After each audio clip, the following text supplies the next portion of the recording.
Reigns didn't just turn heel, he redefined what it meant to be the guy in WWE. This isn't just a character shift, this is the story of how a man once booed out of arenas became the most dominant force in professional wrestling. From the big dog to the tribal chief, this is the transformation that changed his career and the WWE forever. This isn't a highlight reel, it's a transformation. One rooted in struggle, identity, and the fire that comes from having something to prove. It's the evolution of a man who broke free from what the system told him to be, and carved out a legacy on his own terms. One about rejection, reinvention, and a man who went from struggling to find his voice to commanding an entire generation of wrestling fans. This is about more than titles and main events. It's about legacy, control, yes, but the kind that comes with presence, with silence that speaks louder than a catchphrase, and power. Not just physical dominance, but the ability to command respect without asking for it. The kind of power that turns every moment into a statement,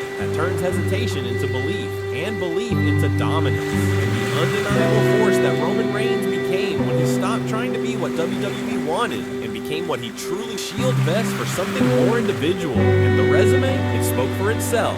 Title wins, marquee matches, main events stacked like accolades. He beat legends like Triple H and did the unthinkable. Handed The Undertaker a WrestleMania loss on a night where immortality was supposed to be untouchable. He won the Royal Rumble. He became the guy in every sense, except to the people. The WWE Universe still wouldn't let go of the it was meant to be. The big dog era. He kept putting him out there, night after night, year after year. WWE kept pushing Roman as the next face of the company, and Roman kept showing up, delivering, grinding. Matches got better, crisper, more intense, more personal. The gear evolved too, shedding the shoes they had burned into their mind. Roman as the corporate pig, the forced hero. His biggest wins earned headlines, but never hearts. His milestones felt like marketing. Their respect didn't match his resume. He main evented WrestleMania after WrestleMania, yet the louder the company cheered for him, the louder the fans booed. The disconnect wasn't just visible, it swallowed the cheers, poisoned the atmosphere, and followed him like a shadow he couldn't shake. Backstage, the pressure to carry the torch was enormous. The company needed a top star. Roman needed them. Something in his character always felt restrained, like he was performing a role instead of being who he truly was. The answer, turn and respect. Then came the real-life curveball that no one saw coming. On October 22nd, 2018, Roman Reigns stood in the ring, opened Raw, and on October 22nd, 2018, Roman Reigns stood in the ring, opened Raw, and revealed he had leukemia. Words hit like a gut punch, not just in the arena, but across the entire wrestling world. You could hear the breath leave the room as fans processed the weight of what they did. Same smiling babyface presentation. The result, the crowd cooled off, and Roman didn't just need a comeback, he needed a rebirth. SummerSlam 2020, the return. This wasn't the same Roman Reigns. His eyes, his body language, the way he moved, all of it screamed rebirth. There was a sharpness to him now, a confidence that didn't beg for cheers but dared you to challenge you. He walked with the aura of a man who had seen the highest stage and been rejected by it, and came back to take it by force. And when he struck, it wasn't with hesitation, it was with fury. He speared Bray Wyatt like a man possessed, and crushed Braun Strowman with an explosive ferocity. Fists flying, boots stomping, every movement sending a message. This version of Roman didn't come to entertain, he came to dominate. The way he pounced, the look in his eyes, it felt personal, it felt violent, it felt like a man finally unchained. He wasn't trying to win people over, he was claiming a throne. Fans didn't know what to make of it. Was this a heel turn? Was it a reboot? Or was it the real Roman finally breaking through the mold he was forced into for years? Hearing, this wasn't a storyline, this was real, and for the first time, Roman wasn't just a WWE superstar. He was a husband, a father, and a man facing a battle no championship could prepare him for. He left as Universal Champion, not knowing if he'd ever return. In that moment, the crowd didn't see a character. They saw a man. The big dog gimmick disappeared, and what was left was Joe Anoa'i, vulnerable, real, human. And when he did slotted him right back into the role he had played before. Same entrance, same moniker, the birth of the Tribal Chief. It all began at Clash of Champions 2020. The night Roman Reigns didn't just defend his title, he redefined who he was. His opponent wasn't just any challenger, it was his cousin, Jey Uso. This story wasn't just born from conflict, it was ignited by blood. This was family turning turned battlefield. This was generational pride put on trial, legacy colliding with identity, and for Roman, it was a statement, a declaration that he was no longer a cog in WWE's machine. He was the head of the table, ruthless, proud, and undeniably powerful. The WWE Universe beat JUSO. He broke him at Hell in a Cell. He didn't just retain a title. He demanded acknowledgement, not through words, but through emotional brutality. These weren't just matches.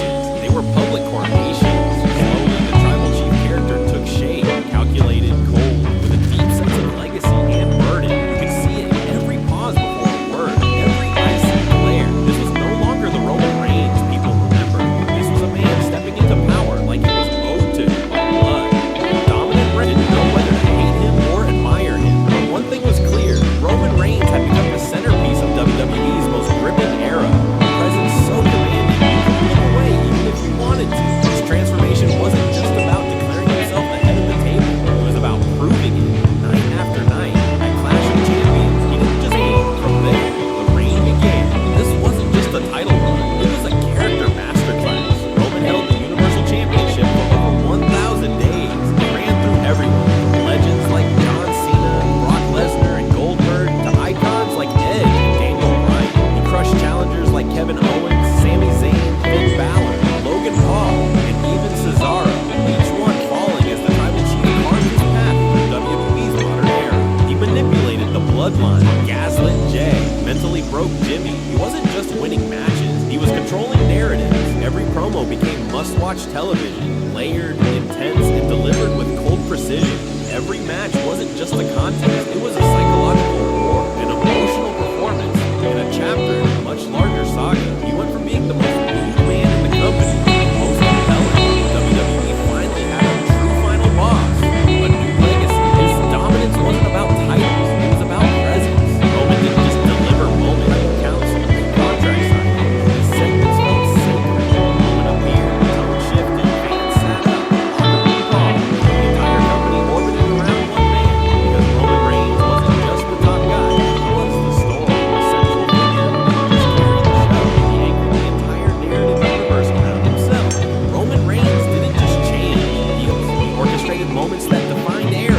The pop when Sami turned on him, the tension between him and Jay, the silence between lines in his promos, they all became part of the theater of power he built. His every move carried weight, a raised eyebrow, a single word, a quiet stare. These weren't just gestures, they were storytelling tools, carefully wielded to build a persona that transcended wrestling. He wasn't just playing a character, he was crafting a legacy. Roman didn't just win matches, he created moments that defined an era. Week after week, his presence dictated the rhythm of WWE television, main event matches. Evolved. He forced the WWE Universe to acknowledge a new era, one shaped by dominance, legacy, and storytelling. And what's wild is, this was the same man who once fumbled under the lights with John Cena, searching for the confidence to carry a mic, let alone the company. Now, he speaks few words and the world listens. That's not a comeback. That's transformation. That's evolution. That's a once-in-a-generation presence. A masterclass in character development, built not from booking, but from fire, failure, and finally finding himself when no one else believed he could.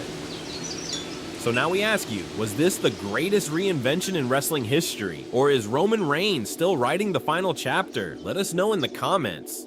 Agree, disagree, debate it. And if you believe in the power of long-term storytelling, hit that subscribe button, because one thing's for sure, the Tribal Chief's legacy is just getting started.